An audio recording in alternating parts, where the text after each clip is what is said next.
ঘটনাটি কতটা ভয়ের জানি না, তবে খুবই হৃদয় বিদারক এবং ঘটনাটি সাম্প্রতিক ঘটেছে, এই গত মে মাসের দিকে। এই এলাকায় কেউ থাকলে অবশ্যই জানাবেন।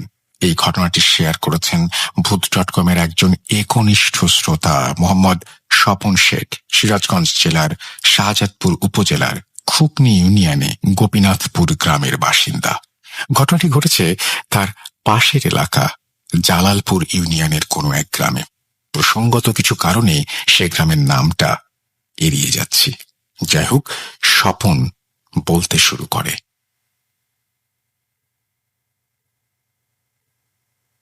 ঘটনা ঘটে মে মাসের প্রথমের দিকে। হঠাৎ করে দুটি বাচ্চাকে খুঁজে পাওয়া যাচ্ছিল না।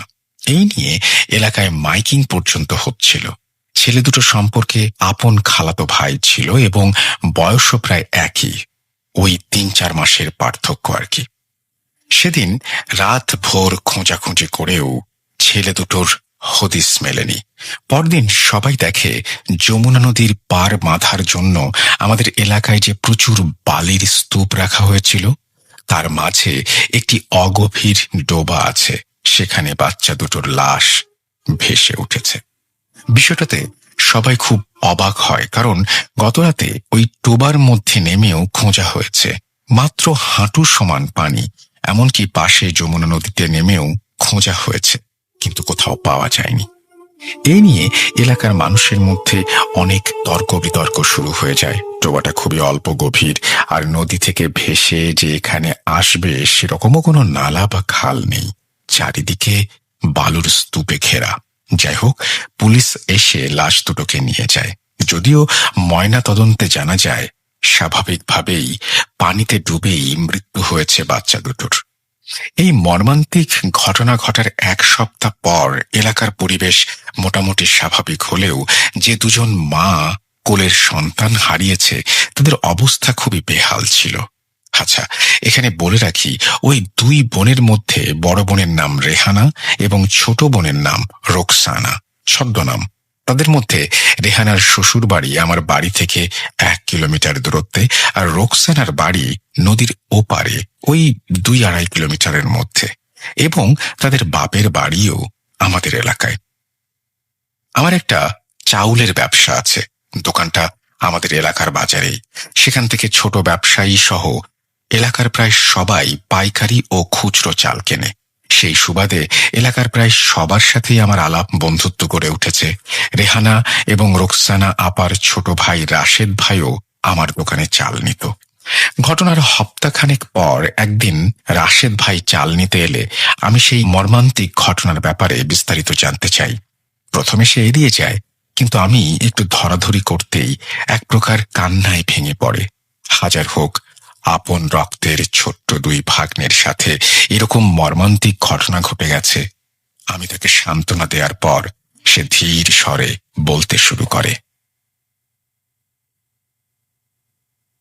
ঘটনার সূত্রপাত আজ থেকে প্রায় 8-9 বছর আগে। বড় আপু রেহানার বিয়ের 9-10 মাস পর ছোট আপু রোকসানারও বিয়ে হয় নদীর ওপারে পাশের গ্রামে। এরই মাঝে একটা সমস্যা দেখা দিতে শুরু করে। রেহানা আপা কোনোভাবেই সন্তান ধারণ করতে পারছিলেন না। প্রথমে বিষয়টা সবাই স্বাভাবিকভাবে নেয়। স্বাভাবিক নিয়মে দুলাভাই রেহানা আপুকে ডাক্তার দেখায়, কিন্তু ডাক্তারের রিপোর্টে কোনো সমস্যা পাওয়া যায় না। এরপরে দুলাভাই আপুকে সান্ত্বনা দেন এবং আশ্বস্ত করে ক্রমাগত চিকিৎসা করিয়ে যাচ্ছিলেন। তবুও আশানুরূপ কোনো ফল পাচ্ছিলেন না তারা। বোঝেনি তো, গ্রাম বাংলার মেয়ে, নানান রকম কথা শুনতে হয়। এক পর্যায়ে আপু নিজের থেকেই টুকিটাকি কবিরাজি চিকিৎসা শুরু করে, অথচ তাতেও কোনো ফল হয় না। আগেই বলেছিলাম, ইতোমধ্যে রোকসানা আপুরও বিয়ে হয়ে গেছে, কিন্তু দেখা গেল 6-7 মাস কেটে যাওয়ার পর তারও বাচ্চা ধারণের কোনো লক্ষণ দেখা গেল না। একইভাবে ছোট দুলাভাই রোকসানা আপুকে ডাক্তার দেখায়। চিকিৎসায় সবকিছু ঠিক থাকলেও কোনো ফল মেলে না। সবাই দুশ্চিন্তায় পড়ে যায়। আপারা ভীষণ হতাশ হয়ে পড়েন। যেহেতু 2 আপার বিয়ে আমাদের এলাকাতেই হয়েছে, ফলে সবাই কম বেশি তাদের চেনে। গ্রামে ভেতরে ভেতরে গুজব উঠতে থাকে যে আমাদের বাড়ির মেয়েদের নাকি সন্তান ধারণের ক্ষমতা নেই। আমাদের বাড়ির মেয়েদের বিয়ে হলে নাকি মোটেও বাচ্চা হয় না, আর বছর দুয়েক গড়ানোর পরেও যখন আপারা সন্তানের মুখ দেখলেন না, তখন গ্রামের মানুষ, পাড়া প্রতিবেশীরাও আরো কানাঘুষায় লিপ্ত হলো। আড়ালে নয়, রীতিমতো আপাদের সম্মুখে লাঞ্ছনা ভৎসনা করতে শুরু করলো। এতে আপারা ভীষণ হতাশ হয়ে পড়েছিলেন। শ্বশুরবাড়ি থেকেও কম বেশি কথা আসতে শুরু করলো। সবার বক্তব্য যে সন্তান ধারণ করার ক্ষমতা যদি না থাকে তাহলে একজনের হবে সেটা দুইজনের কিভাবে হয়। একই প্রশ্ন ঘুরে বেড়াতে লাগলো সবখানে, সবার মধ্যে। এরপরেই আসলে মূল ঘটনার সূত্রপাত। লাঞ্ছনা গঞ্জনা সহ্য করতে না পেরে আপারা সমানে কবিরাজি চিকিৎসা নিয়ে যাচ্ছিলেন, আর বড় ভালো কোনো কবিরাজ খুঁজে বেড়াচ্ছিলেন। এরই মাঝে রোকসানা আপু একজন কবিরাজের সন্ধান পান। সেই কবিরাজ প্রথমে স্বাভাবিকভাবে চিকিৎসা করেছিল, কিন্তু তাতেও যখন কোনো ফল হলো না, তখন কবিরাজ একটা অদ্ভুত প্রস্তাব রাখে আপুর সামনে। কবিরাজ বলে, আমি সন্তান ধারণের ব্যবস্থা করতে পারি, কিন্তু তার জন্য তোকে একটু বিপথে যেতে হবে। সেই কাজ করতে পারলে তুই সন্তান ধারণ করবি। আপু বিষয়টা শুনে কোনো কিছু না ভেবেই রাজি হয়ে যায়। আসলে লাঞ্ছনা গঞ্জনা ভৎসনা ক্রমশ সীমা অতিক্রম করছিল। রোকসানা আপু বাড়ি ফিরে রেহানা আপুকে বিষয়টা জানায়। যেই কাজটা কবিরাজ করতে বলেছিল, একটা বড় অঙ্কের টাকা ও বেশ কিছু জিনিসপত্রের দাবি করে, এবং কাজটি ছিল আমাদের শিরকের মতো অনেকটা। প্রথমে যে জিনিসপত্রগুলো নেবে এবং কাজ সম্পন্ন হলে টাকা সহ আরো কিছু জিনিসপত্র নেবে।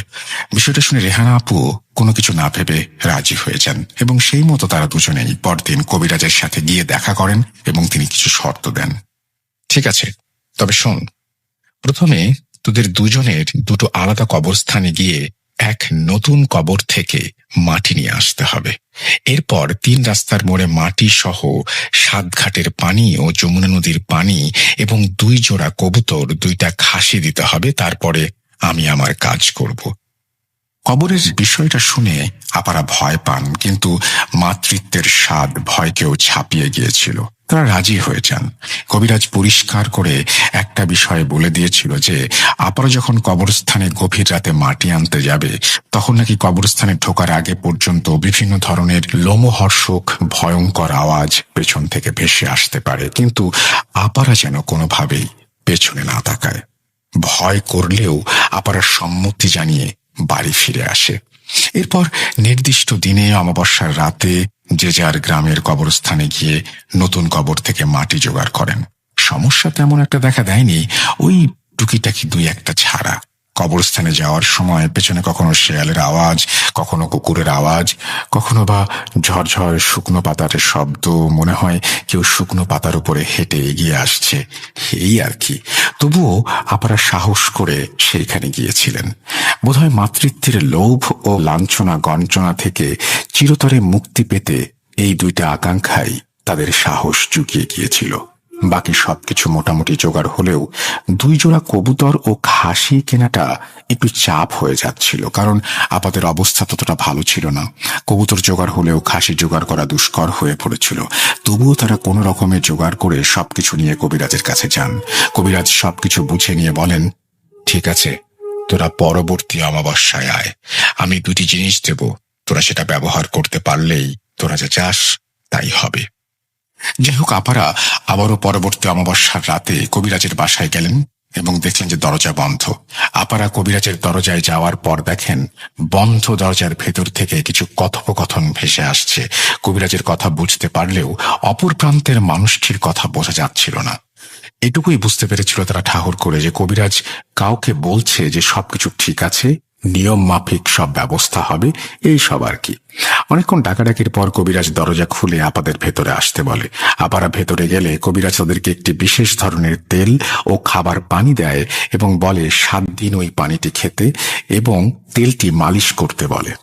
তবে একটা বিষয়, সেটা হচ্ছে যে সন্তান যখন ভূমিষ্ঠ হবে তারপরে কবিরাজ আপাদের কাছে বিশেষ কোন একটা জিনিস দাবি করবে। সেটা যদি আপারা না দেয় তাহলে নাকি ভীষণ ক্ষতি হয়ে যাবে, এমনকি সেই বাচ্চারও ভীষণ ক্ষতি হতে পারে। আপারা সম্মতি জানিয়ে বাসায় ফিরে আসেন। কবিরাজের কাছ থেকে আসার পর যেখানে এত বছর ধরে নানা ডাক্তারি চিকিৎসায় কোনো ফল হচ্ছিল না, আশ্চর্যজনকভাবে 6 মাসের মধ্যে রেহানা আপু গর্ভবতী হন এবং 4 মাস পরে রোকসানা আপুও গর্ভবতী হন।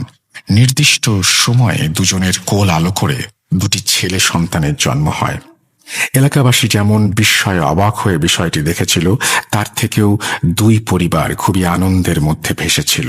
এর মধ্যে তারা কবিরাজকে দেওয়ার কথা বেমালুম ভুলে যায়, ছেলেদের নিয়ে খুশিতে মেতে থাকে। দেখতে দেখতে বেশ কয়েক মাস কেটে যায়। একদিন কবিরাজ তাদের সঙ্গে হঠাৎ দেখা করে। কবিরাজ খুবই রাগান্বিত হয়ে বলে, কি ব্যাপার, কথা মতো তোরা এলি না? 3 মাস হয়ে গেল, রোকসানারও তো বাচ্চা হয়ে গেছে, তবুও তোরা কথা রাখিসনি। যাদের মাধ্যমে তোদের গর্ভে সন্তান এসেছে তাদের তো আর আটকাতে পারছি না। আর যদি দেরি হয় তাহলে জিন তোদের এবং তোদের বাচ্চাদের ভীষণ ক্ষতি করবে। তোরা সামনের অমাবস্যার রাতে আমার সাথে দেখা করবি। এই বলে কবিরাজ চলে যায়। এদিকে রেহানা আপু কবিরাজের কথা শুনে ভয়ে পড়ে যান। সত্যিই তো, প্রায় 6 মাস কেটে গেছে। বড় আপার বাচ্চার বয়স 6 মাস, ছোট আপার বাচ্চার বয়স 3 মাস, কিন্তু তখনও পর্যন্ত তারা কেউই কবিরাজের কাছে যায়নি এবং তারা তার দাবি দাওয়াও পূরণ করেনি। আর দেরি না করে পরের অমাবস্যায় তড়িঘড়ি করে আপারা কবিরাজের বাসায় যান। সন্ধ্যা নামলেও তখনও পশ্চিমের আকাশে হালকা রক্তিম আভার রেশ ধীরে ধীরে অমাবস্যার অন্ধকারে ডুবছিল। তারা এবারে কবিরাজের বাড়ির দরজার বাইরে কিছু ফিসফিস কথা শুনতে পায়। এবারেও কবিরাজের কথা বুঝতে পারলে অপর প্রান্তে থাকা ব্যক্তিদের কথা শোনা যাচ্ছিল না। তবে এটুকু আপারা আন্দাজ করতে পারছিলেন ভেতরে কেউ কবিরাজের সঙ্গে তুমুল ঝগড়া করছে। বেশ কিছুক্ষণ এইভাবে চলার পর কবিরাজ হঠাৎই দরজা খুলে আপাদের সামনে দেখে আতঙ্কে বিস্ময়ে চেঁচিয়ে ওঠেন, এই তোদের জন্য আজকে আমার এই দুর্দশা।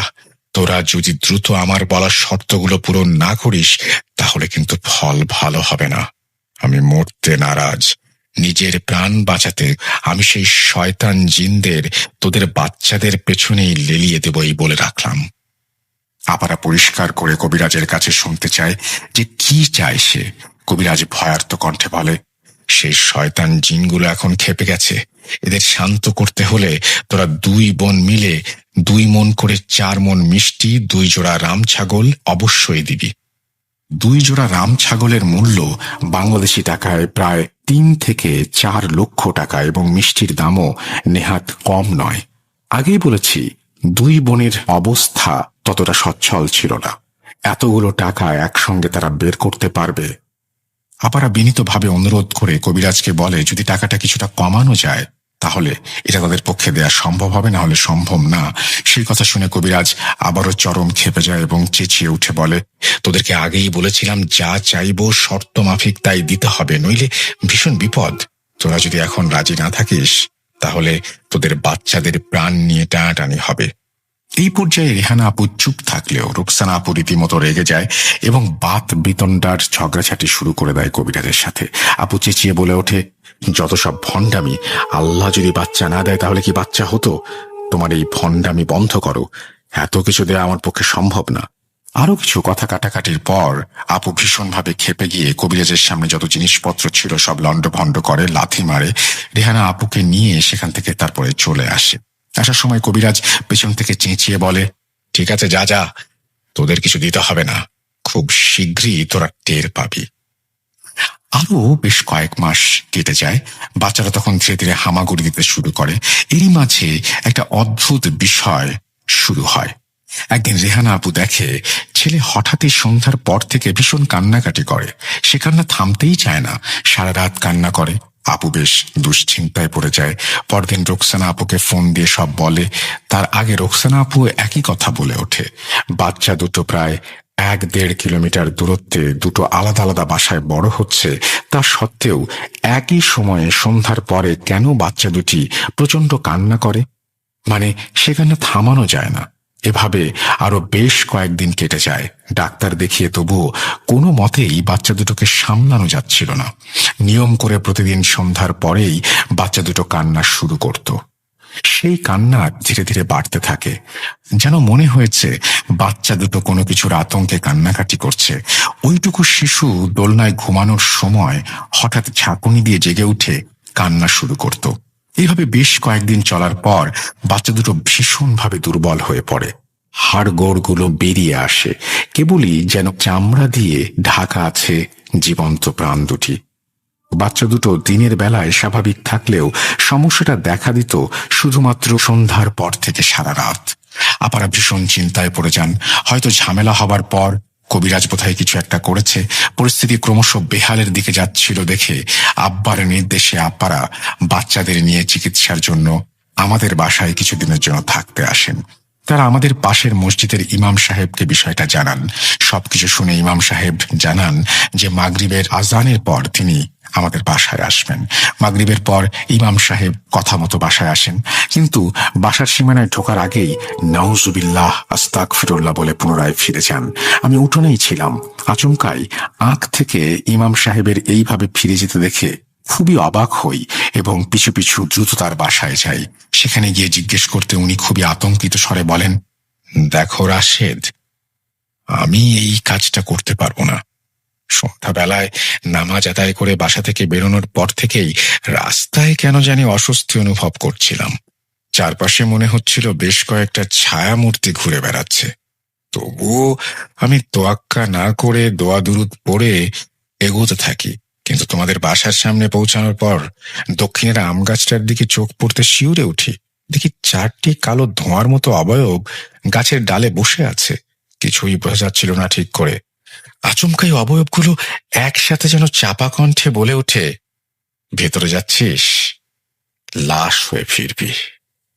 সত্যি বলতে এরপর আমার আর সাহসে কুলায় নাই।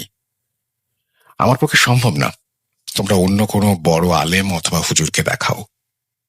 সব শুনে আমি বাড়ি ফিরে যাই। রাতে আব্বার সাথে আলোচনার পর ঠিক করি সকালে আমরা শাহাদাতপুরের মাজারে যাব। সেই মতো পরদিন সকালে আমরা সেখানে যাই। আপনি তো জানেন সেখানে আল্লাহওয়ালা পরহেজগার কবিরাজ হুজুর থাকেন। সেই রকম একজন হুজুরকে সমস্ত বিষয় খুলে বললে উনি বলেন যে ওনাদের বড় আলেমকে বিষয়টা তিনি জানাবেন। সেই মতে উনি আমাদের সেই বড় আলেমের কাছে নিয়ে যান। আলেম হুজুরকে সমস্ত বিষয়টা খুলে বললে উনি বলেন যে 7 দিন পরে আমাদের বাসায় যাবেন, তবে তার আগে কিছু দোয়া আমল শিখিয়ে দেন এবং সেগুলো নিয়মিত করতে বলেন। আর একটা লজ্জার বিষয় কি বলবো ভাই, সারাদিন মাঠে ঘাটে কাজ করি, গরিব মানুষ, ঠিক করে সময় বের করতে পারি না এবং আব্বাও কোনো সময় বের করতে পারেন না নামাজের জন্য। তবে আমরা সবাই জুম্মার নামাজ আদায় করতাম আলহামদুলিল্লাহ। আলেম হুজুর সেটা কেমন করে যেন বুঝে যান। উনি পরিষ্কার বলে দেন যে আমাদের সবাইকে নামাজি হতে হবে এবং প্রতিনিয়ত 5 ওয়াক্ত নামাজ আদায় করতে হবে, বাসায় কোরআন তেলাওয়াত করতে হবে। আমরা নিশ্চুপ মাথা নত করে সেখান থেকে বেরিয়ে আসি। যেহেতু সমস্যা হচ্ছে তাই আলেম হুজুরের নির্দেশে আমরা সেদিন থেকে 5 ওয়াক্ত নামাজ আদায় করা শুরু করি। আপনি তো জানেন আম্মা নাই অনেক দিন হলো, আর আমিও এখনো পর্যন্ত বিয়ে থা করিনি। শ্বশুর বাড়িতে থাকাকালীন আমি আব্বা নিজেরাই কোনো রকমে একটু ডাল ভাত ফুটিয়ে নিজেদের পেট চালিয়ে নিতাম। এখন আপারা আসার পর ওনারা রান্না বাড়ির দায়িত্ব নেন। সেদিন সকাল সকাল আমিও আব্বা মাঠে চলে যাই। কাজ থেকে ফিরতে ফিরতে সন্ধ্যা হয়। রেহানা আপু রান্নাবাড়ি শেষ করে ঘরে চলে যান। রোকসানা আপু তখন রান্নাঘর গোছাচ্ছিলেন। গ্রাম অঞ্চলে কলতলা একটু দূরেই হয়। ছোট আপা সবকিছু গুছিয়ে হাত পা ধুতে কলতলায় যান। আমাদের কলতলার কাছে একটি বাঁশ ঝাড় আছে। সন্ধ্যা নামলেও হালকা আলোর রেশ তখনও মেটেনি। বাঁশ ঝাড়ের তলাটায় বেশ অন্ধকার নেমে এসেছে। আপু হাত মুখ ধুতে ধুতে হঠাৎই দেখেন বাঁশ ঝাড়ের ভেতরে 2টি আগুনের মতো গোলা দপদপ করে জ্বলে উঠল। জ্বলন্ত চোখ দুটো ছাড়া কিছুই দেখা যাচ্ছিল না। রুকসানা আপু প্রাণপণে ছুটে বাড়ির দিকে যান। সেই সময় কয়েকটি ফ্যাঁস ফ্যাঁসে কণ্ঠস্বর পেছন থেকে বলে, দাঁড়া, দৌড়াচ্ছিস কেন? তোদের কাছে আমাদের যে জিনিসগুলো চেয়েছিলাম তা এখনো পর্যন্ত দিলি না, উল্টে হুজুরের কাছে যাস, কি মনে করেছিস? এই সমস্ত অনেক কিছু বলে হুমকি ধামকি দেয় এবং তারা সন্তান দুটোর ক্ষতি করবে বলেও একটা হুমকি দেয়। রুকসানা আপু আতঙ্কে প্রাণপণে ছুটে বড় আপুর ঘরে ঢুকে মেঝেতে পড়ে অজ্ঞান হয়ে যান। আমরাও ফিরে এসেছি। ততক্ষণে কি হলো কিছুই বুঝে উঠতে পারছিলাম না। রেহানা পাশে বসে খুব কান্নাকাটি করছিল, পানি ছেটাচ্ছিল, তবুও জ্ঞান ফিরছিল না ছোট আপুর। অনেক তদবির করে শেষমেশ রুকসানা আপুর জ্ঞান ফেরে।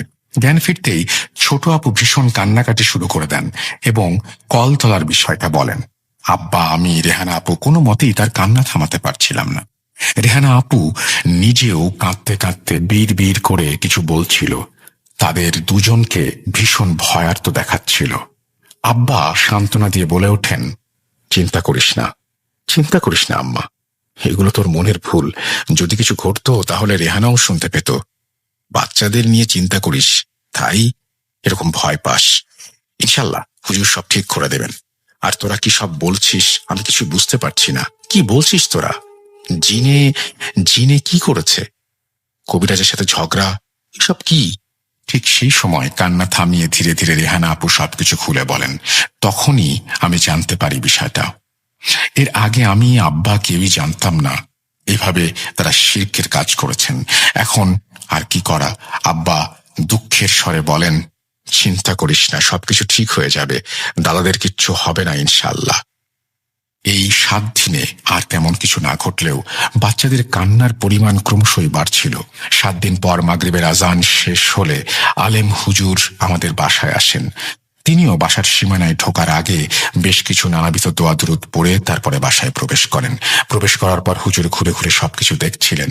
বাচ্চাদের কাছে গিয়ে অবাক হয়ে যান। দেখেন আসলেই বাচ্চাগুলো ভীষণ কান্নাকাটি করছে, শরীর যেন কঙ্কালের ওপরে চামড়া জড়ানো। হুজুর সাথে করে তেল পরা নিয়ে এসেছিলেন। কিছু দোয়া দুরুদ পড়ে বাচ্চাদের নাকে, বুকে, মুখে মালিশ করে দেন। সবাই অবাক হয়ে দেখলাম এতদিন ধরে বাচ্চাদের যে কান্না সন্ধ্যার পর থেকে থামানো যেত না, সেই বাচ্চারা হঠাৎই শান্ত হয়ে যায়। হুজুর আপুদের উদ্দেশ্য করে বলেন, এবার তোমরা বাচ্চা দুটোকে কিছু খেতে দাও, ইনশাল্লাহ খাবে। এরপর আরো কিছুক্ষণ বাড়ি ঘর দৌড় দেখে হুজুর চুপচাপ যাওয়ার জন্য প্রস্তুত হন। আর আব্বাকে বলেন, কালকে আপনাদের মধ্যে কেউ একজন আমার সঙ্গে যেন দেখা করেন, কিছু জানানোর আছে, আজ বলবো না। এরপর উনি সালাম জানিয়ে চলে যান। পরদিন সকাল সকাল যথারীতি আমি আলেম হুজুরের কাছে যাই। যাওয়ার পর উনি বেশ গম্ভীর স্বরে কিছু কথা বলেন। দেখো, গত রাতে আমি তোমাদের বাড়ি যাবার পর কেমন যেন একটা অস্বস্তি অনুভব করেছিলাম, যেন সারাক্ষণ পাশে কেউ ঘোরাঘুরি করছে। 3-4টে ছায়া সম্ভবত। এমনকি ফেরার সময় গাড়িতে ওঠার পরেও মনে হলো কেউ আমার পাশে বসে আছে, কিন্তু কাউকে দেখা যাচ্ছিল না। আমার সহচরী ছাত্র জিনদের আহ্বান করতে ওরা এসে জানায় যে তোমাদের বাসার মধ্যে 4টি কালো ছায়াকে তারা ঘুরতে দেখেছে। তারা এও জানায় যে ফেরার সময় কালো ছায়াগুলো ভীষণ বিদ্রূপ করে গালাগালি করেছিল, এমনকি আমাকে নাকি শেষ করে দেবে হুমকিও দিয়েছিল। কিন্তু আপাতত তারা আমার কোনো ক্ষতি করতে পারেনি। আসলে আমার ছাত্র জিনেরা সবসময় আমাকে সুরক্ষা দিয়ে থাকে। রাতে তারা এসে জানায় যে তোমার 2 বোন নাকি শিরক পদ্ধতিতে গুনাহ করেছে। যেহেতু স্বাভাবিক নিয়মে সন্তান ধারণ করতে পারছিল না, তাই কোনো এক লোভে নিকৃষ্ট কবিরাজের সাহায্যে সেই 4টি শয়তান জিনের সাহায্য নিয়েছিল। পরবর্তীতে কবিরাজের শর্ত মাফিক 2 জোড়া রাম ছাগল, 2 মণ মিষ্টি জিনদের দেওয়ার কথা ছিল, কিন্তু না দেয়ায় জিনগুলো অসন্তুষ্ট হয়েছে। এদিকে তোমার বোনেরা কবিরাজকে ভণ্ড নানাবিধভাবে অপমান গালিগালাজ করেছে। কবিরাজ ক্ষেপে গিয়েছে এবং জিনদের তোমাদের বোনদের পেছনে লাগিয়ে দিয়েছে। এই জন্য শয়তানগুলো তোমাদের বাসার থেকে সারাক্ষণ বাচ্চাগুলোকে ভয় দেখায়, তাই বাচ্চারা ওইরকম আতঙ্কে কেঁদে ওঠে। জিনগুলো ভীষণ শক্তিশালী। জানি না আমি কতটা করতে পারবো। তোমরা শরিয়া নিয়মে বিভিন্ন আমল করতে থাকো, কোরআন তেলাওয়াত করো, ইনশাল্লাহ সব ঠিক হয়ে যাবে, চিন্তা করো না। ইনশাল্লাহ 2 দিন পর আমি তোমাদের বাসায় যাব। আমি সবকিছু শুনে নীরবে সেখান থেকে চলে আসি। এর 2 দিন পর হুজুর আমাদের বাসায় আসেন এবং 2টি গোল গন্ডি কেটে কিছু আমল করে রেহানা আপু এবং রুকসানা আপুকে তার মধ্যে বসিয়ে দোয়া পড়ে সেই শয়তান জিনগুলোকে তাদের মধ্যে আহ্বান করেন। জিনগুলো আপুর শরীরে আসার সময় চারিদিকের পরিবেশটা যেন তোলপাড় হয়ে যাচ্ছিল, যেন ভূমিকম্প হচ্ছিল। ওরা আপুদের শরীরের ভেতরে এসে যথারীতি আগের মতন হুজুরকে গালাগালি করে, চেঁচামেচি করে, বলে এরা আমাদের শর্ত মানেনি, তাই বাচ্চা দুটোকে নিতে এসেছি। এবং যে দৃশ্য সেখানে ঘটছিল তা দেখে আতঙ্কে গায়ে কাঁটা দিয়ে ওঠে। আবার মুখ খোলা, ঠোঁট জিভ কিছুই নড়ছে না, অথচ মুখের ভেতর থেকে একসঙ্গে অনেকগুলো ফ্যাঁস ফ্যাঁসে কণ্ঠস্বর বেরিয়ে আসছে। হুজুর তাদের বোঝায় এবং বলে, দেখো ওরা গরিব মানুষ, এদের পক্ষে 5-6 লক্ষ টাকা জোগাড় করা দুষ্কর, এরা কি করে এত কিছু দেবে, এদেরকে মাফ করে দাও। কিন্তু জিনেরা মানতে নারাজ। শেষমেশ হুজুর রেগে গর্জে ওঠেন, দেখো দুনিয়া আল্লাহর কালামের, আমি চাইলে তোমাদের পিটিয়ে তাড়িয়ে দিতে পারি। তবুও জিনেরা শোনে না, হুজুরের সঙ্গে ঝগড়া করতে শুরু করে। এক পর্যায়ে হুজুর রেগে গিয়ে কিছু তদবির করে ঝোলা থেকে একটি বিশেষ লাঠি বের করে তাদের পেটাতে শুরু করে। আশ্চর্যের বিষয় হলো, জোরে জোরে পেটানোর সত্ত্বেও আপারা যে কাঁদছিল, যেন মনে হচ্ছিল তারা না, তাদের ভেতর থেকে একসাথে অনেকগুলো মিশ্রিত কণ্ঠস্বর কান্নার সুরে বেরিয়ে আসছিল। এই সব বেশ কিছুক্ষণ চলার পর আমাদের ভেতর থেকে শয়তানগুলো একসাথে চেঁচিয়ে বলে, ঠিক আছে, আমরা চলে যাচ্ছি, কিন্তু এর প্রতিশোধ একদিন না একদিন আমরা নেবই। প্রত্যুত্তরে হুজুর চেঁচিয়ে বলে ওঠে, তোরা কিছুই করতে পারবি না, আল্লাহ ভরসা। ঠিক সেই মুহূর্তে রেহানা আপু, রুকসানা আপু মাটিতে লুটিয়ে পড়েন। প্রায় ঘন্টা খানেক পর আপুদের জ্ঞান ফেরে। এরপর হুজুর তাদের বেশ কিছু আমল শিখিয়ে দেন এবং বলেন সেগুলো নিয়মিত পালন করতে, তাহলে আর কোনো সমস্যা হবে না ইনশাল্লাহ। হুজুর এও বলেন যে ওনার ছাত্র জিনেরা সবসময় বাচ্চাদের পাহারা দেবে। এরপর থেকে হুজুরের কথা মতো আপারা নিয়মিত তদবির আমল করতে শুরু করেন, 5 ওয়াক্ত নামাজ পড়েন। এদিকে ধীরে ধীরে বাচ্চারাও সুস্থ থাকে, স্বাভাবিকভাবে বড় হচ্ছিল।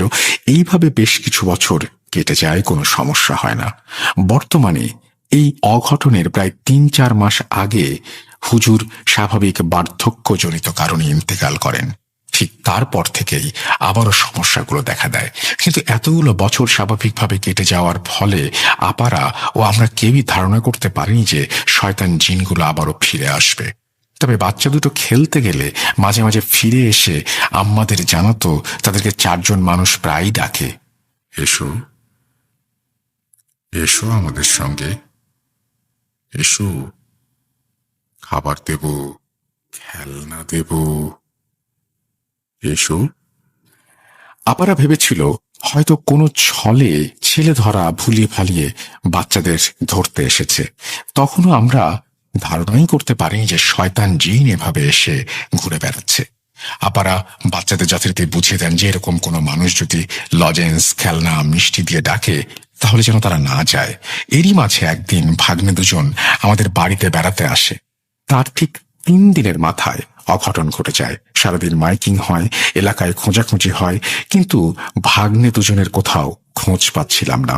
আশেপাশে সমস্ত ইউনিয়ন খুঁজে দেখি, কিন্তু খুঁজে পাই না।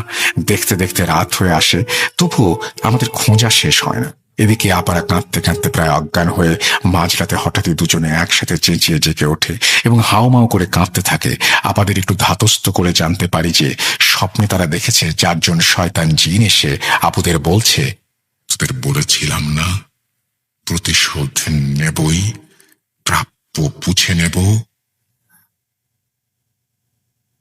এই বলে রাশেদ ডুকরে কেঁদে ওঠে। আমি তাকে শান্ত করে বাড়ি পাঠাই। এই ছিল ঘটনা ভাইয়া। কতটা ভয়ের জানি না, তবে বিষয়টা খুবই মর্মান্তিক। অত্র এলাকার কেউ শুনলে অবশ্যই বিষয়টা সম্পর্কে অবগত থাকবেন। এই বলে স্বপন থামে। পানিতে ডুবে মৃত্যু দুর্ভাগ্যজনক হলেও ব্যাপারটার মধ্যে কি সত্যিই কোনো অলৌকিকতা লুকিয়ে আছে তা বিচার করার আমি কে? যার সাথে ঘটেছে কেবল সেই এর মর্মান্তিক বিষয়গুলো উপলব্ধি করতে পারবে। আল্লাহ নিষ্পাপ শিশু দুটিকে জান্নাত দান করুন, আমিন। স্বপন ঘটনা পরবর্তী বাচ্চা দুটোর ছবি দিয়েছিল, যা খুব মর্মান্তিক, আপনাকে পাঠালাম। আজ এই পর্যন্তই। আবারও হাজির হব অন্য কোনো এপিসোডে। ভালো থাকুন, সুস্থ থাকুন, ভূত.com এর সাথে থাকুন। আল্লাহ হাফেজ। এই বলে সুকান্ত মাইতি তার ঘটনা শেষ করেছেন। আশা করছি তার ঘটনা আপনাদেরও ভালো লেগেছে। যদি ভালো লাগে অবশ্যই আমাদের জানাবেন, ভালো না লাগলেও আমাদেরকে জানাবেন। আমরা চলে যাব আমাদের পরবর্তী ঘটনায়। আশা করছি প্রথম থেকে শেষ পর্যন্ত ভূত.com এর সাথে থাকবেন আপনারা। চলুন পরবর্তী ঘটনায় যাওয়া যাক।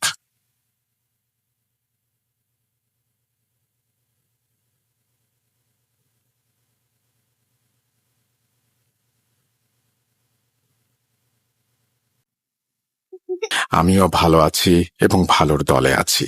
আমরা চলে যাব আমাদের পরবর্তী ঘটনায়। আশা করছি আমাদের ঘটনাগুলো আজকে আপনাদের ভালো লাগছে। চলুন কথা না বাড়িয়ে ঘটনায় চলে যাই। আসসালামু আলাইকুম রাসেল ভাই, আশা করি ভালো আছেন। আপনি বরাবরই ভালোর দলের লোক। আজকের ঘটনা আমার বড় ভাইয়ের মেয়ে সাদিয়ার সাথে ঘটা। নিজ মুখে পড়ে শোনাবেন আশা করি। আমি তানভীর হাসান, বাসা টাঙ্গাইল। আনুমানিক তখন 2007-2008। সাদিয়া তখন ক্লাস 3-তে পড়ে। একদিন সাদিয়া আর ওর মা ওর খালাতো বোনের হোস্টেলে যায় বিকেলবেলা। বলে রাখা ভালো, সাদিয়া অনেক সুন্দরী এবং অনেক গুণ আছে ওর মধ্যে। তো বিকেলে গেল হোস্টেলে, সাথে ছিল মাছ ভাজা প্লাস আরো কিছু। মেইন রাস্তা থেকে হোস্টেলে যাওয়ার সময় সামনে অনেক প্রাচীন বট গাছ। লোকমুখে শোনা যায় এই গাছটা নাকি ভালো না, খারাপ কিছু আছে। আবার পাশে ছিল শ্যাওলা জমা পুকুর। কেন এই কথা বললাম কিছুক্ষণ পরেই বুঝতে পারবেন। সাদিয়ার কাজিনের সাথে দেখা হলো, এখন ওরা চলে আসবে। যখনই বট গাছের নিচে আসে তখনই সাদিয়ার শরীর ভার হয়ে যায়। এই কথাটা ওর মাকে বলে। ওর মা কিছু না বলে চুপচাপ বাসায় চলে আসে। তখন মাগরিবের আজান দেয়। রাতে তেমন কোনো ঘটনা ঘটেনি। ঘটনা ঘটে পরদিন সকালে। হঠাৎ সাদিয়ার শরীরে অনেক জ্বর, সবাই পানি ঢালছে, কোনো মতেই কমে না। মেডিসিন নিয়ে আসা হলো, কিন্তু তাতেও কোনো লাভ হচ্ছে না। সাদিয়া এমন ছিল, কিন্তু যখনই সন্ধ্যা হলো, বিশ্বাস করুন রাসেল ভাই, ওর মুখটা একদম লাল হয়ে গেল। শরীর দুর্বল, সে কারণে উঠতে পারছে না। এদিকে তখন প্রায় 6টা বাজে। সাদিয়াকে ধরে নিয়ে এসে আমাদের বড় ঘরে আনা হলো। বিছানায় শুয়ে মাথায় পানি ঢালা হচ্ছে। বড় ঘর বলতে আগের দিনে যেমন একটা প্রধান ঘর ছিল, তেমন আমাদের ছিল প্রধান ঘর বা বড় ঘর। বিছানায় শোয়ানোর কিছুক্ষণ পরেই সাদিয়ার খিঁচুনি শুরু হয়ে গেল।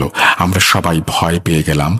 যেমন তেমন খিঁচুনি না, এ যেন বিছানা থেকে ওপরের দিকে উঠতে চাচ্ছে। আমরা আরো ভয় পেয়ে যাই। সবাই পানি ঢালা বাদ দিয়ে ওকে ধরে শান্ত করার চেষ্টা করি। কিন্তু একটা জিনিস কেউ খেয়াল করেনি, সাদিয়া তো কালকে দুপুর থেকে ঠিক করে কিছু খায়নি, তবে এত শক্তি পেল কিভাবে? এই চিন্তা করার সাথে সাথে আরো বড় কিছু হবে যে সেটা আমরা বুঝতে পারিনি। সাদিয়া শুয়ে থাকা অবস্থায় উঠে দাঁড়িয়েছে। আমরা সবাই অনেক ভয় পেয়ে যাই। সবাই ওকে চাপ দিয়ে বিছানায় বসাই। বিশ্বাস করবেন না, ওর শরীরে এত জোর আমরা 5-6 জন ধরে রাখতে পারছি না। সে উঠে চলে যায়, মুখ একদম লাল। তখন আমাদের বুঝতে বাকি রইল না যে ওর উপরে খারাপ কিছু ভর করেছে। তখন আম্মু বললেন, কালকে আমি ভাজি মাছ নিয়ে গিয়েছিলাম কলেজের হোস্টেলে। তখন সাদিয়া বলছিল ওর শরীর কেমন যেন লাগছে। আমি বুঝতে পারিনি এমন কিছু হবে। সবাই কান্নাকাটি করছে, কি করব এখন কিছুই বুঝতে পারছি না। হঠাৎ একজন জানায় আমাদের পাশের এলাকা পালপাড়ায় এমন একজন কবিরাজ আছে যে এইসব নিয়ে কাজ করে। আমরা রওনা হই সাদিয়াকে নিয়ে কবিরাজের উদ্দেশ্যে। 30 মিনিটের মধ্যেই আমরা চলে আসি। কবিরাজ তখন ধ্যানমগ্ন ছিলেন। সাদিয়াকে নিয়ে তার সামনে বসানো হলো। যখন সে চোখ খুলে তখন সে ভয় পেয়ে গেলেন সাদিয়াকে দেখে। তার চোখে ছিল ভয়ের ছাপ, কিন্তু সাদিয়াকে দেখে মনে হচ্ছে ও একদম স্বাভাবিক। কবিরাজ নামাজ পড়তে চলে গেলেন ভেতরে। তখন সাদিয়া তার আসনেই বসে আছে। নামাজ শেষ করে কবিরাজ আসনে বসলেন। যখনই দোয়া পড়া শুরু করলেন তখনই সাদিয়া আবারও আগের মতো শক্তি দেখাচ্ছে, উঠে চলে যাবে। তখনই সবাই মিলে আবারও ধরে বসাই। আর তখন কবিরাজ সবাইকে বলেন পিছিয়ে যেতে, কেউ যেন ওকে স্পর্শ না করে। যদি কেউ স্পর্শ করে সাদিয়ার শরীর, তাহলে তার শরীরেও চলে যেতে পারে। এমন একটা ভয়ানক পরিস্থিতি তখন। তারপর কবিরাজ দোয়া পড়ে অনেক কষ্টে সাদিয়ার শরীর থেকে জিনটাকে বের করলেন এবং সেটা তার কাছে রেখে দেন। তারপর সাদিয়া সুস্থ হয়ে যায়। কবিরাজ পরে আমাদের জানায় যে ওর সাথে যে ছিল তার নাকি মাথা ছিল না, সে ছিল সেই প্রাচীন বটগাছটায়।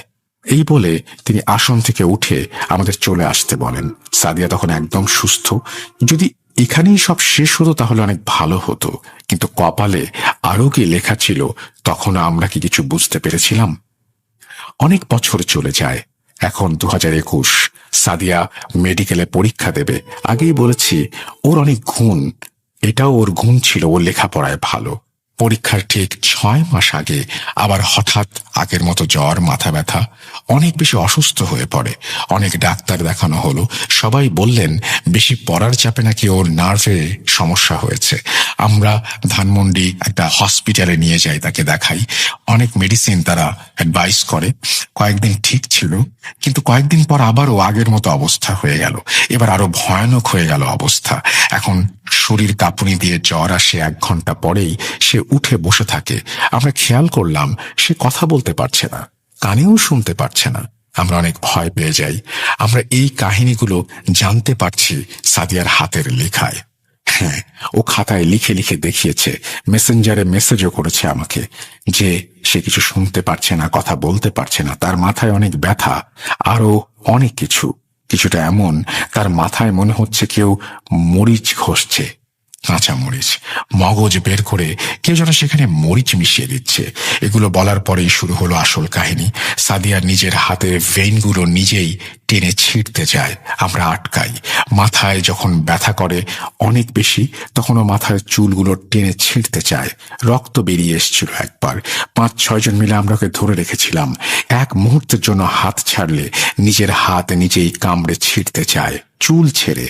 যখন সে নিজের চুল ধরে আমরা কেউ ছাড়াতে পারি না, অনেক দোয়া কালাম পড়ি, তখন সে ছেড়ে দেয়। এইভাবে 2-3 দিন চলতে থাকে। এবার সবাই ওর সাথে আমরা অসুস্থ হয়ে যেতে শুরু করি। কি করব বুঝতে পারছি না। ছোটাছুটি কম করলাম না। এরই মধ্যে মনে হয়েছে সেই কবিরাজের কথা। তার খবর নিতে পাঠালাম একজনকে। তিনি বললেন কবিরাজ নাকি তার 1-2 বছর পরেই মারা গেছেন, সব জিনগুলোকেও মুক্ত করে দিয়েছেন। সেই জিনটাই আবার এসেছে সাদিয়ার কাছে, তাই এমন করছে। আমরা সবাই ভয় পেয়ে যাই। কাছের অনেক হুজুরকে দেখাই, লাভ হয় না কোনো। কয়েকদিন পর এক ইমামের খোঁজ পাই, তার কাছে নিয়ে যাই। সেখানে নেয়ার জন্য সাদিয়াকে বলা হলে সে না করে দেয়, কোনো মতেই সে যাবে না তার কাছে। তখন ইমাম সাহেবকে ভিডিও কল দেয়া হয়। ইমাম ওখানে বসে দোয়া দুরুদ পড়ে ফু দেন এবং একটু শান্ত করেন। তখন নিয়ে যায় ওকে। অনেক সূরা পড়ে, অনেক লড়াই করে সেই জিনটাকে হুজুর আটকাতে সক্ষম হন। তারপর সাদিয়াকে বাসায় নিয়ে আসা হয়। তখনও সব ঠিক হয়নি। সাদিয়া কথা বলতে পারত না, তখনও কানেও শুনত না। আমাকে বলছে খাতায় লিখে, আমাদের ঘরের সামনে মেহেদি গাছ কেটে ফেলতে হবে, এখানেই নাকি জিনটা থাকতো। যদি না কাটি তাহলে আবার সেই জিনটা আসবে, আরো বড় ক্ষতি হবে। সবাইকে নামাজ পড়তে হবে, তাহলে সে আর আসবে না, এমন কিছু একটা। আমরা সাথে সাথে সেই মেহেদি গাছটা কেটে ফেলি। একটু পরেই খবর পাই সাদিয়া কানে শুনতে পাচ্ছে। আমরা সবাই খুশি। পরের দিন আর একটা কান খুলে যায়, কথাও বলতে পারে। এই ছিল আমাদের সাথে ঘটে যাওয়া মর্মান্তিক দুর্ঘটনা। আল্লাহ সবাইকে রক্ষা করুন। থ্যাংক ইউ ভেরি মাচ আপনার ঘটনার জন্য। এবং খুবই অদ্ভুত টাইপের একটা ঘটনা। এবং একটা মানুষ হঠাৎ করেই কথা বলতে পারবে না, কানে শুনতে পারবে না, এরকম একটা পরিস্থিতির সম্মুখীন হবে। এবং এই প্রথম শুনলাম তেঁতুল গাছ নয়, বট গাছ নয়, অন্য কোনো গাছ নয়, মেহেদি গাছ কেটে ফেলতে হবে, যাতে জিন আবার সেখানে ফিরে আসতে না পারে। একটু অন্যরকম ঘটনা তো বটেই। এবং আমিও এটা নিজে শুনেছি যে অনেক সময় এরকম হয় যে একজন কবিরাজ বা একজন হুজুর যখন তিনি মারা যান, তখন তিনি অনেক জিনকে মুক্ত করে দিয়ে যান, এবং সেইগুলোর কারণে পরবর্তীতে অনেক ঘটনাই ঘটে, এবং সেগুলো খুবই স্বাভাবিক নিয়মেই ঘটে। এখানেও সেরকমই একটা কিছু ঘটেছে। যদিও এই সমস্ত সম্পর্কে আমার জ্ঞান খুব সীমিত। আমার ঘটনার ভান্ডার বড়, কিন্তু আমার জ্ঞান কিন্তু খুবই সীমিত। কারণ আমি আসলে নিজ থেকে কোনো কিছুই বলতে পারি না, শুধুমাত্র আপনাদের সামনে উপস্থাপন করতে পারি। আপনারা নিশ্চয়ই আমার চাইতে ভালো জানেন, এবং এরকম ঘটনা নিশ্চয়ই আপনাদের সাথে আছে। সেই ঘটনাগুলো অবশ্যই আমাদের জানাবেন। আমরা একটা এপিসোড করার চিন্তা করছি, যে এপিসোডটি একটু অন্যরকম একটা এপিসোড করব, এবং আমরা সেখানে চেষ্টা করব যে ষাটোর্ধ্ব যারা মানুষ তাদের ঘটনা রাখতে, এরকম একটা এপিসোড করার চিন্তা ভাবনা করছি। সুতরাং আপনাদের চারপাশে যে সমস্ত মানুষ যারা হচ্ছে আপনাদের চাইতে অনেক বয়সে বড়, আপনাদের বাবা হতে পারেন, দাদা হতে পারেন, যাদের বয়স 60-এর বেশি, তাদের কাছ থেকে ঘটনা সংগ্রহ করুন এবং সেই ঘটনাগুলো আমাদের পাঠান। থাকে না যে অনেক সময় হয়তো আপনার ভাইয়ের কাছ থেকে ঘটনা শুনছেন, সেই ঘটনাটা আমাদের পাঠাচ্ছেন, কিন্তু আমরা মানে অ্যাটলিস্ট বাবা, চাচা, দাদা, দাদি, নানা, নানি এদের কাছ থেকে শোনা, বা মা, খালা এদের কাছ থেকে শোনা, যাদের বয়স 60-এর বেশি, তাদের কাছ থেকে শোনা ঘটনা নিয়ে একটা সিরিজ করতে চাই। যদি আপনারা আমাদের সাহায্য করেন, ডেফিনেটলি আমরা চমৎকার একটা সিরিজ আপনাদের উপহার দিতে পারবো।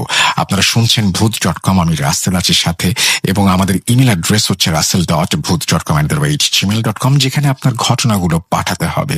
এবং আমাদের ইউটিউব চ্যানেল হচ্ছে rjraselbhut.com, যেখানে আপনারা রেগুলার ঘটনা শুনতে পাচ্ছেন। আমরা সর্বস্ব দিয়ে চেষ্টা করছি আপনাদেরকে আনন্দ দেওয়ার জন্য, এবং আপনারা সব জায়গায় সেই ঘটনাগুলো এই কারণেই শুনতে পাচ্ছেন যে আমরা চেষ্টা করছি যে শুধুমাত্র একদিন না, আরো কয়েকটা দিন যদি আপনাদের সামনে হাজির হতে পারি ঘটনা নিয়ে, যদি সম্ভব হয় তাহলে চেষ্টা করব সেটা। যাই হোক, আমরা চলে যাব আজকের পরবর্তী ঘটনায়, এবং আমরা আশা করব যে আপনারাও আমাদের ঘটনা পাঠাবেন। কথা না বাড়িয়ে চলুন ফিরে যাওয়া যাক পরবর্তী ঘটনায়।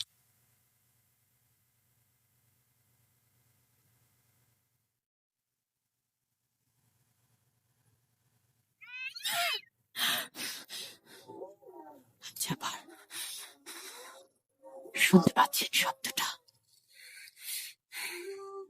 ভয়ের আরেক নাম ভূত.com with Russell. Welcome back. আপনাদের সবাইকে স্বাগত জানাচ্ছি। আমি রাসেল। আশা করছি আপনারা সবাই ভালো আছেন, ভালোর দলে আছেন। আমাদের এই এপিসোডে রাব্বি, রাকিব থেকে শুরু করে আরো বেশ কিছু মানুষ, আপনাদের পরিচিত এবং অপরিচিত বেশ কিছু মানুষ তাদের ঘটনা শেয়ার করবেন বলেই কথা আছে। সো আমরা কথা না বাড়িয়ে সরাসরি ঘটনায় চলে যাব এবং আমরা একটা একটা করে ঘটনা আপনাদের সামনে উপস্থাপন করব। আপনাদের তারপরে কমেন্ট সেকশনে গিয়ে লিখতে হবে যে ঘটনাটি কার ছিল, এবং আপনাদের যে কোনো প্রশ্নও কিন্তু আপনারা কমেন্ট সেকশনে লিখতে পারেন। আমাদের মডারেটররা সবসময় এই ব্যাপারে উত্তর দিবে। আমাদের সাথে কিভাবে যোগাযোগ করতে হবে এবং আমরা কোথায় কোথায় আছি সেটা বলবো। মাঝখানে আমরা বলি যে পরবর্তী ঘটনাটি আপনার কার মনে হচ্ছে, ভাবতে থাকুন এবং কমেন্ট করতে থাকুন।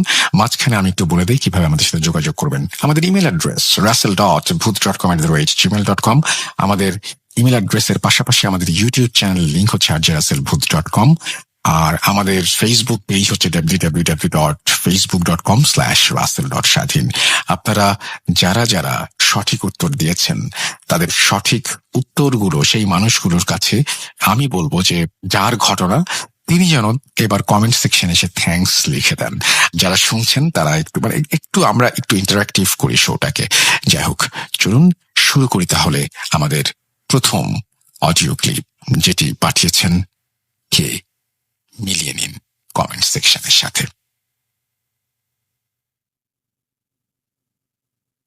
আসসালামু আলাইকুম প্রিয় লিসেনার্স এবং রাসেল ভাইয়া।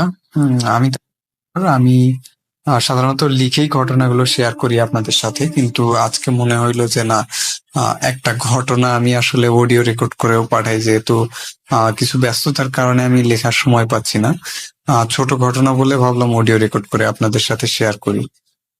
যাই হোক, এখন যে ঘটনাটা আমি শেয়ার করব এটা আমার এইটা আমাকে যিনি শেয়ার করছে ওনার বয়স বেশ অনেকটাই হয়ে গেছে। ঘটনাটা 2003 সালের এবং উনি তখন যুবক বয়সের ছিলেন।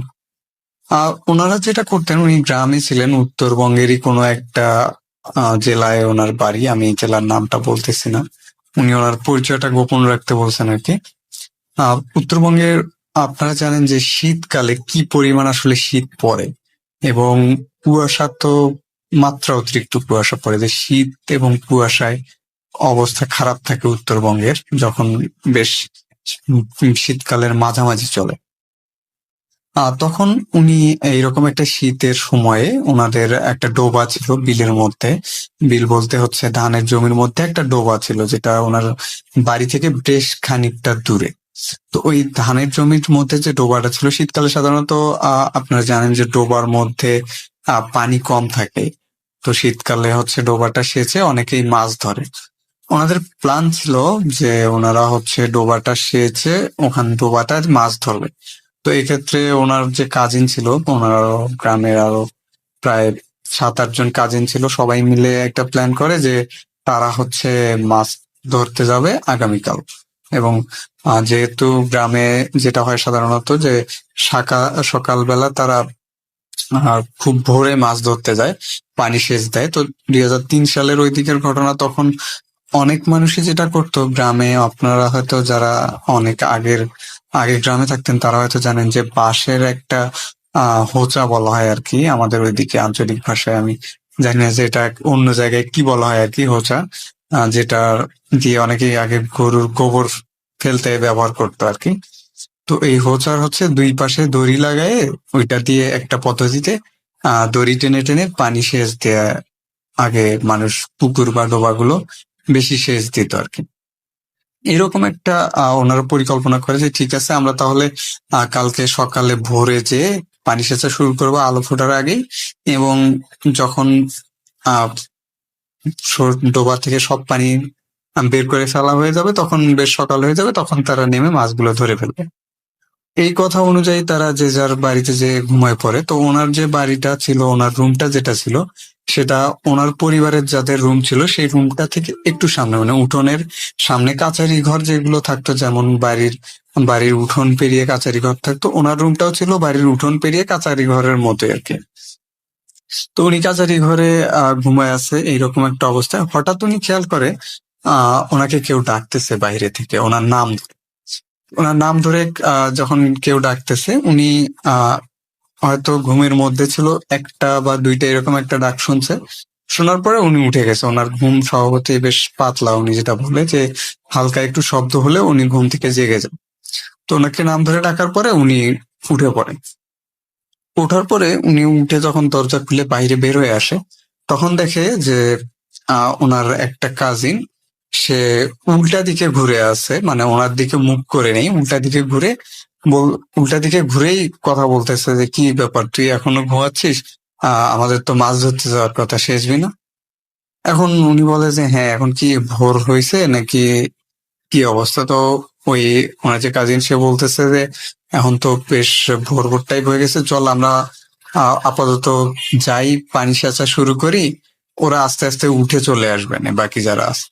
তো তখন বলে আচ্ছা ঠিক আছে। তো ওনার যে কাজিন ছিল, সে রাস্তা দিয়ে হাঁটা শুরু করে ডোবার দিকে। এখন উনি বলতেছে আচ্ছা, তুই যে হাঁটা শুরু করলি, যে পানি সেচার তো জিনিসগুলো নেওয়া লাগবে। তো তখন উনি পানি সেচার জন্য যে হোচার কথাটা আমি বললাম ওইটা নেয়, এবং সাথে কিছু দড়ি নেয়, নিয়ে উনিও ওনার কাজিনের পিছনে পিছনে হাঁটা শুরু করে। উনি যেভাবেই হাঁটতেছে, কিন্তু কাজিনের সাথে যে দূরত্বটা, মানে প্রায় 5 হাতের মতো বা তারও একটু কম হবে, এই দূরত্বটা কমতেছে না, বা উনি কাজিনের সাথে হাঁটতে পারতেছে না। উনি পিছে পিছে হাঁটতেছে, ওনার কাজিন আগে আগে হাঁটতেছে। তো যখন ওনারা গ্রামের বাড়িগুলো পার করে মেঠো পথ ধরে, মানে মাটির রাস্তাটায় ধরে, তো তখন উনি খেয়াল করে যে চারপাশে একটা অন্ধকার অন্ধকার ভাব থাকলেও সাদা একটা, মানে কুয়াশার কারণে সাদা সাদা কিছু একটা বোঝা যাচ্ছে। তো বেশ ভালো পরিমাণ কুয়াশা তখন পড়ছে, এটা বোঝা যাচ্ছে। তো ওনার বন্ধু জমি থেকে আইল দিয়ে নেমে যায়। উনিও তখন বন্ধুর পিছে পিছে আল দিয়ে নেমে যায়। আল দিয়ে নেমে যাওয়ার পরে কিছু দূর পরে ওনাদের ডোবাটা, অনেকগুলো ধান জমির মধ্যে। ডোবার পারে যখন চলে আসার পরে ওনার বন্ধুকে উনি বলে, সরি কাজিনকে উনি বলে যে তুমি আম, এই ডোবাটা পানা দিয়ে ভর্তি ছিল, যে ডোবার এক পাশটা পানাটা পরিষ্কার করো, আমি যাতে দড়িগুলো লাগাই। তো খেয়াল করে যে ওনার যে কাজিন ছিল, ওনার কাজিন পুকুরে নামতেওছে না, আবার পানাগুলো ঠিক করতেছে। উনি নিজেই দড়িগুলো লাগায়, লাগানোর পরে নিজেই পুকুরের ডোবার পাশে নেমে পানাগুলো একদিকে সরায় ওনার কাজিনকে বলে আচ্ছা তাইলে সেচটা শুরু করি। ওনার কাজিন দড়ির এক প্রান্ত ধরে ওই এক পাশে দাঁড়ায়, উনি দড়ির আর এক প্রান্ত ধরে আরেক পাশে দাঁড়ায়। এইভাবে পানি সেচা শুরু করে, বেশ ভালো পরিমাণ পানি ওরা শুরু করে। ওনারা পানি সেচে সামনে একটা ফাঁকা জমি ছিল আইল দেয়া, ওই জমিতে পানিগুলো ফেলতেছে। এরকম যখন প্রায় 5-6 মিনিটের মতো সেচা হয়ে যায়, তো উত্তরবঙ্গে যারা থাকে তারা হয়তো একটা জিনিস খেয়াল করবে যে মাঝরাতে এমন হয় যে কুয়াশাগুলো অনেক সময় দেখা যায় যে মেঘের মতো ভেসে ভেসে যায়। ওনাদের মাঝখান দিয়ে, মানে কুয়াশা ওইরকম, যেহেতু ফাঁকা জায়গা, মাঝখান দিয়ে কুয়াশাটা এরকম ভেসে ভেসে যাচ্ছে। উনি তখন ওনার কাজিনকে জিজ্ঞেস করে যে আচ্ছা এখন কতক্ষণ সময় হচ্ছে, আমরা তো সেই তখন থেকে পানি সেচেই যাচ্ছি, কিন্তু ওরা এখনো মাছ ধরার জন্য আসতেছে না কেন? ওদের মনে হয় ডেকে আনলেই বেশি ভালো হতো। ওনার যে কাজিন, সে কোনো কথা বলতেছে না, সে সেচতেছে, এবং সেচতে একটা পর্যায়ে যেটা হয়, ওনার কাজিন কি করে, দড়িটা ধরে একটু জোরে টান দিচ্ছে, মানে এমন একটা ভাবে টান দিচ্ছে যাতে ইনি দড়ি ধরে অবস্থায় হোঁচটকে সামনে পড়ে যায়।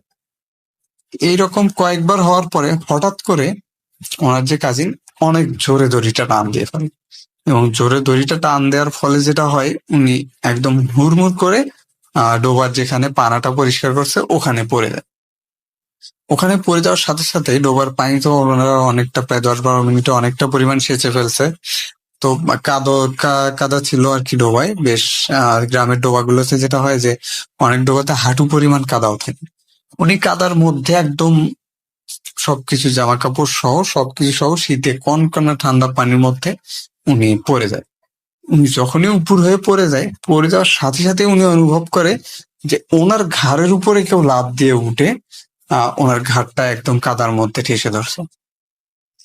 যখন এটা মানে উনি অনুভব করতে পারে, উনি কয়েক সেকেন্ডের মধ্যে এটা হওয়াতেই বেশ ভয় পেয়ে যায় যে আসলে হঠাৎ এটা কি হলো, আমার কাজিন কেন আমাকে কাদার মধ্যে এরকম করে ঠেসে ধরলো। উনি হাত ঘুরে হাতটা ওনার যে কাজিন যে কাদার মধ্যে ওনার কাঠটা ঠেসে ধরে আছে, উনি ওই কাজিনের হাতটা ধরে। যখন কাজিনের হাতটা ধরে তখন উনি একদম সেই পরিমাণে ভয় পেয়ে যায়, কারণ হাতটা ধরে, হাতটা অনেক নরম এবং লোমশ। জাস্ট ওনার হাতের নিচে ফিল হচ্ছে যে একটা লোমশ কিছু উনি ধরে আছে। একদম ভয়ে মানে তখন কি করবে, মুখটা কাদার মধ্যে, কোনো নিঃশ্বাস নেওয়ার বুদ্ধি নেই। উনি জাস্ট হাতটা ধরে অনেক জোরে একটা ঝাঁকি দিয়ে লাফ দিয়ে উপরে, এবং লাফ দিয়ে উপরে উঠেই উনি যেটা চোখ খুলে যেটা সামনে দেখে যে একটা লোমশ আকৃতির, যেমন হনুমান টাইপ কিছু হইলে যেরকমটা হয় এইরকম কিছু একটা ওনার কাঁধ তখনও ধরে আছে, এবং কাঁধটাতে প্রচন্ড পরিমাণে জ্বালা করতেছে। উনি জাস্ট জোরে একটা লাঠি দিয়ে ওই প্রাণীটাকে জোরে একটা লাঠি দিয়ে একটা চিল্লান দিয়ে উঠে দৌড়ানো শুরু করে।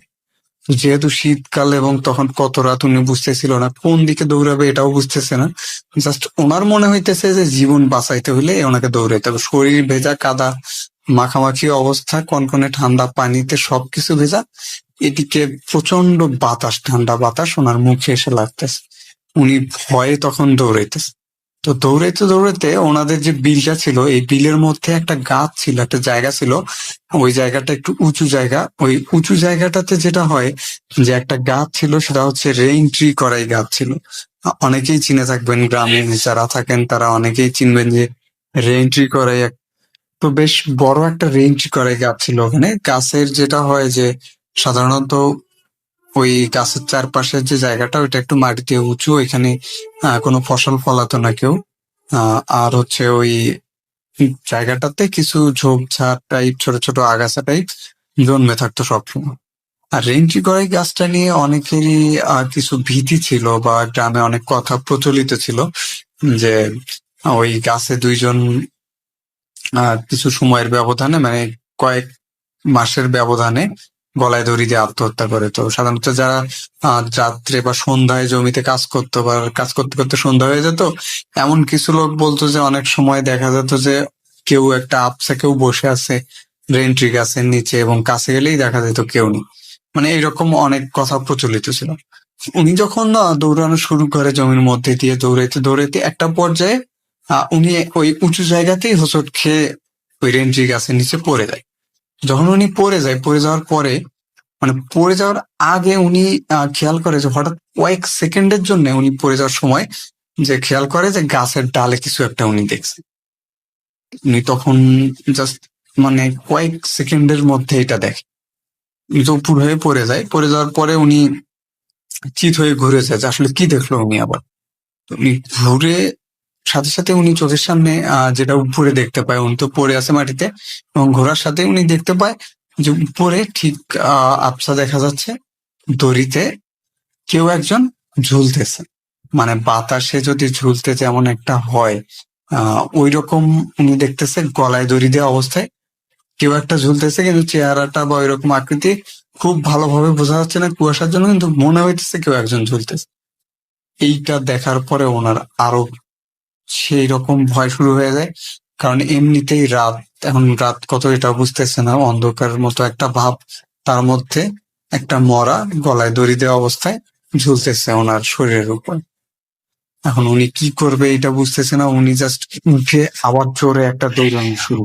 উনি যখন দৌড়াচ্ছে তখন ওনার মনে হচ্ছে যে পিছন থেকে বেশ জোরে কিছু শব্দ ভেসে আসতেছে। শব্দগুলো এমন যে দেখা যাচ্ছে যে হচ্ছে শিয়াল ডাকলে গভীর রাতে যেরকম একটা শব্দ হয়, বা অনেকেই বলে কুকুর কান্না করে গভীর রাতে, কুকুর কান্না করলে যেরকম একটা শব্দ হয়, এইরকম কিছু শব্দ খুব জোরে ওনার পিছনে ভেসে আসতেছে ওই গাছের কাছে থেকে।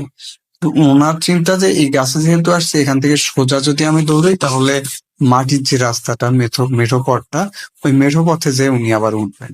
উনি দৌড়াতে দৌড়াতে বেশ সামনে যে মেঠো পথটা খুঁজে পান। ততক্ষণে আর শব্দগুলো অনেকটাই কমে গেছে পিছনের, এবং ওনার তখন মনে হয় যে আসলে যে লোমশ যে প্রাণীটা ছিল এইটা কোন দিকে গেল।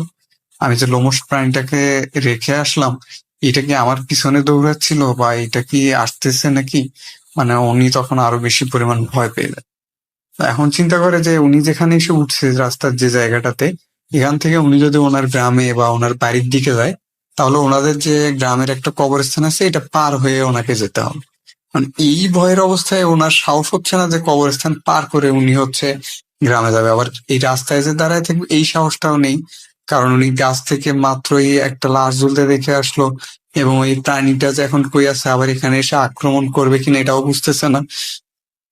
কিন্তু উনি তখন যেটা করে যে না, ওনার যা কিছুই হয়ে যায় ওনাকে কবরস্থান দিয়ে দৌড়ে বাড়ি যেতেই হবে।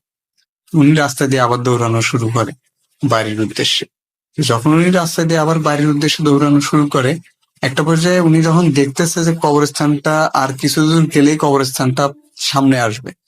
তো শীতকালে যেটা হয় যে রাস্তায় কুয়াশা গুলো এসে গাছের সাথে রাস্তার দুই পাশে যেহেতু অনেক ধরনের গাছ থাকে, গাছের সাথে যে কুয়াশাগুলো ধাক্কা খেয়ে কুয়াশাগুলো পানি হয়ে ঝরে পড়ে। আর রাস্তার মাঝখানে তখন খুব একটা বেশি কুয়াশা দেখা যায় না, কিন্তু দুই সাইডে হচ্ছে বেশ সাদা, মানে আর কিছু দেখা যাচ্ছে না কুয়াশার জন্য। উনি রাস্তার মাঝখান দিয়ে তখন দৌড়াচ্ছে, জোরে জোরে দৌড়াচ্ছে, দৌড়াতে দৌড়াতে আর একটা পর্যায়ে যখন কবরস্থানের পাশে চলে আসে, ওনার তখন একটাই চিন্তা যে উনি কবরস্থানের দিকে দেখবে না, সোজা দৌড়ে পার হয়ে যাবে।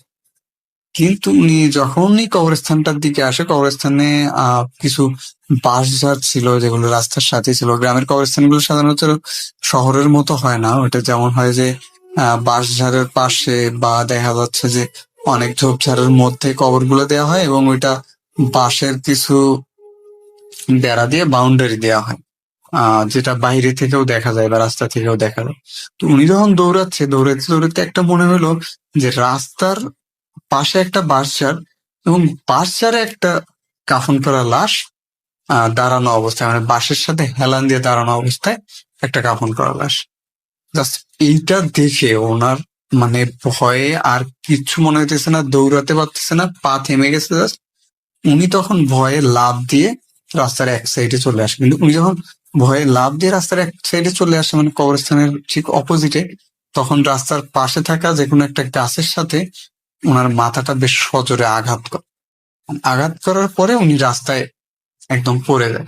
পড়ে যাওয়ার পরে উনি আর কিছু বলতে পারে না যে আসলে ওনার কি হয়ে গেল। তো তারপরে একটা পর্যায়ে উনি অনুভব করে যে বেশ ঠান্ডা লাগতেছে ওনার, এবং চোখ মেলে দেখে উনি তখনও রাস্তাতেই পড়ে আছে। রাস্তাতেই পড়ে আছে, আর ওনার পাশে বেশ লম্বা একজন লোক দাঁড়ায় আছে। উনি তখন লাফ দিয়ে উঠে বসে যে এইটা আবার কি। ওনাকেও খুব ভালোভাবে দেখা বোঝা যাচ্ছে না বা চেনা যাচ্ছে না, এরকম একজন লোক। ওই লোকটাও তখন ওনাকে বলতেছে যে আপনি আস্তে ওঠেন, এত তাড়াহুড়ো করার কোনো দরকার নেই। তো উনি তখন বলে যে আচ্ছা আপনি কি, আপনাকে তো এখানে আগে কখনো দেখিনি, বা আমি এই কবরস্থানের পাশে পড়ে আছি, এখনো কি সকাল হয়নি? ওই লোক বলতেছে না, এখনো সকাল হয়নি, আমি বেশ অনেকক্ষণ ধরে দেখতেছি তুমি এখানে পড়ে আছো, এই জন্য আমি তোমার এইদিকে আসলাম। উনি বলতেছে যে আমি অনেকক্ষণ ধরে পড়ে আছি, মানে এখন কয়টা বাজে? আমি তো মাত্র এখানে পড়লাম। তখন ওই লোক বলতেছে যে না, তুমি মাত্র পড়ো নাই, আমি অনেকক্ষণ ধরে দেখতেছি তুমি এখানে পড়ে আছো, জন্য আমি তোমার কাছে আসলাম। তখন ওই লোকটা বলতেছে তুমি উঠে কি দাঁড়াইতে পারবা? তো উনি বলতেছে হ্যাঁ আমি উঠে দাঁড়াইতে পারবো। উনি উঠে দাঁড়ায়, তো ওনার তখন শরীর তখনও কাঁপতেছে। লোকটা বলতেছে আচ্ছা তোমার কি হয়েছে? উনি শর্টকাটে একটু বলে যে এই ব্যাপার, আমি তো এই কবরস্থানে এরকম একটা জিনিস দেখলাম। লোকটা বলতেছে আচ্ছা যাই হোক, তোমার বাড়ি কোন দিকে? উনি বলে যে এই যে সামনের এই রোড দিয়ে যে সামনেই আমার বাড়ি। লোকটা তখন বলে ঠিক আছে তুমি উঠে দাঁড়াও, আমি তোমাকে বাড়ি পর্যন্ত পৌঁছে দিয়ে আসি। তো উনি হাঁটতেছে সামনে, লোকটা পিছনে। ওনার শরীরে তখন একটা ভয় ভয় কাজ করতেছে। লোকটা ওনাকে জিজ্ঞেস করে আচ্ছা তুমি কোথায় গেছিলে এখানে? উনি তখন বলে যে আমি হচ্ছে আমার কাজিনের সাথে ডোবায় গেছিলাম, ডোবা এসেছে মাছ ধরতে, আমাদের মাছ ধরার কথা ছিল। এখন আমার কাজিনকে সাথে নিয়ে ওখানে গেলাম, যাওয়ার পরে হঠাৎ দেখি যে আমার কাজিন চোরে একটা টান দিয়ে বসে, তবে লোকটার সাথে কথা বলতে বলতে উনি একটা জিনিস খেয়াল করে যে লোকটা সব সময় একটু পিছে পিছে, মানে ওনার সাথে হাঁটতেছে না বা ওনার সামনে আসতেছে না, লোকটা একটু পিছে, উনি সামনে। উনি যতই হাঁটার গতিটা কমায় দেয়, কিন্তু তারপরেও লোকটা ওনার পিছনেই থাকে। এইরকম কিছু কথাবার্তা লোক একটা পর্যায়ে উনি যখন ওনার গ্রামের কাছাকাছি চলে আসে, যে এখন বাড়ির মধ্যে ঢুকবে, পাশেই হচ্ছে ঢুকতেই ওনারা একটা পরিচিত বন্ধুর বাড়ি আছে। ওই বন্ধুর বাড়ির কাছাকাছি যখন চলে আসে, তখন হঠাৎ করে খেয়াল করে যে ওনার পিছনে থেকে আর কোনো আওয়াজ আসতেছে না, বা উনি অনুভব করতেছে না যে কেউ হাঁটতেছে ওনার পিছনে। তখন উনি হঠাৎ পিছনের দিকে কথা বলতে বলতে তাকায় দেখে, কি ব্যাপার, কার সাথে কথা বলতেছিল এত সুন্দর? রাস্তায় কোনো লোক নেই বা কোনো মানুষ নেই, কিচ্ছু নেই। উনি তখন বিষয়টা আরো বেশি ভয় পেয়ে দৌড়ে ওনার যে ফ্রেন্ডের বাড়ি ছিল, ওই ফ্রেন্ডের বাড়িতে যে দরজায় জোরে জোরে ধাক্কা দেওয়া শুরু করে। তো তখন ওনার ফ্রেন্ডের বাড়ির লোকজন যারা ছিল সবাই দৌড়ে বের হয়ে আসে, কি হয়েছে কি হয়েছে, যে তুমি এত রাতে কাদা মাটি এইসব পানি মাখা অবস্থায় এখানে কেন? তখন বলে যে আমার এই ব্যাপার হয়েছে, এক লোক তো আমাকে আগায় দিয়ে গেল কবরস্থান থেকে এখানে, এখন দেখতেছি সেই লোক নেই। তো তারপরে ওনারা ওনাকে ভিতরে, বাড়ির ভিতরে নিয়ে যায় এবং গরম কাপড় চোপড় দেয়, পানি খাওয়ায়। ভোরের দিকে ওই ফ্রেন্ডের সাথে উনি তখন হচ্ছে বাড়িতে চলে আসে। আসার পরেই উনি ওনার যে ফ্রেন্ডটা ওনাকে ডেকে নিয়ে গেছিল তার বাড়িতে যায়। বাড়িতে যাওয়ার পরে যেটা দেখে যে ওনার ফ্রেন্ড নাই বাড়িতে। উনি আবার ঘুরে যে কাজিন আর অন্যান্য কাজিন যারা ছিল তাদের কাছে আসে। কাজিনদের কাছে আসার পরে ওনার কাজিনরা ওনাকে বলে যে আসলে আমরা তো উঠে সকালে তোর ওখানে অনেকক্ষণ ডাকাডাকি করলাম, দরজায় ধাক্কা ধাক্কি করলাম, কিন্তু তোর তো কোনো সার শব্দ নেই। তারপরে যে কয়জন ছিল, তারপর ওনার অন্যান্য যে কাজিনরা ছিল সবাইকে সাথে নিয়ে ওই ডোবার দিকে যায়। যাওয়ার পরে দেখে যে আর কয়েকজন কাজিন তারা যে আহ ওই ডোবা থেকে পানি সেচতেছে। ওনাকে যে কাজিনটা ডেকে নিয়ে যায় সে ওখানে যে পানি সেচতেছে। তো এ নিজে বলতেছে, তুই যে কালকে রাত্রে আমাকে ডেকে নিয়ে আসলি, আসার পরে তুই কই হারাইছিস? তো বলতেছে, আমি তোকে কালকে কই ডেকে নিয়ে আসলাম, আমরা তো কয়েকজন মিলে তোকে যে ডাকলাম, তোকে ঘরে দরজায় অনেক জোরে ধাক্কা ধাক্কি করলাম, কিন্তু তোর তো কোনো সারা শব্দ পেলাম না। না পেয়ে আমরা পরে চলে আসলাম। আসার পরে এখানে এসে দেখি যে এখানে হচ্ছে একটা হোঁচা এবং দড়ি লাগানো অবস্থায় পড়ে আছে, আবার পানা পরিষ্কার করা, আবার পানিগুলো ওই জমিতে অনেকটা তুলে দেয়া। আমরা ভাবলাম হয়তো কেউ চুরি করে মাছ ধরতে আসছিল নাকি রাত্রে, আমরা আরো এটা ভাবতেছি, কিন্তু তোকে তো খুঁজে পাইলাম না। তোকে বাড়িতে যে নক করলাম, কিন্তু তুই তো ঘুম থেকে উঠলিও না, বেরো হইলি না। তারপরে আমরাই চলে আসলাম যে আমরা যে আপাতত সেচ শুরু করি, তারপরে হচ্ছে তোরা আসলে মাছ ধরি। তো ইনি তখন ওই জিনিসটা আসলে উনি উনি যখন ঘটনাটা আমার সাথে শেয়ার করে, তারপর উনি বলে যে আমি এই ঘটনাটা অনেক হুজুরের সাথে শেয়ার করছি, যে আসলে আমাকে সেদিন কে ডেকে নিয়ে গেছিল মাছ ধরতে, আমাকে ওইখানে বা ঠেসে ধরলো কি কাদার মধ্যে, আবার ওই লোমস জিনিসটা কি ছিল, আমি যে রেন্ট্রি গাছের ওখানে এসে পড়ছিলাম, ওই রেন্ট্রি গাছে যে লাশ ঝুলতে দেখলাম আমি, এটাই বা কি ছিল। আবার কবরস্থানে লাশ দেখলাম, আমাকে একজন লোক আবার পার করে দিয়ে গেল কবরস্থানটা, বাড়িতে রেখে গেল, এই লোকটা কে ছিল? মানে এই প্রশ্ন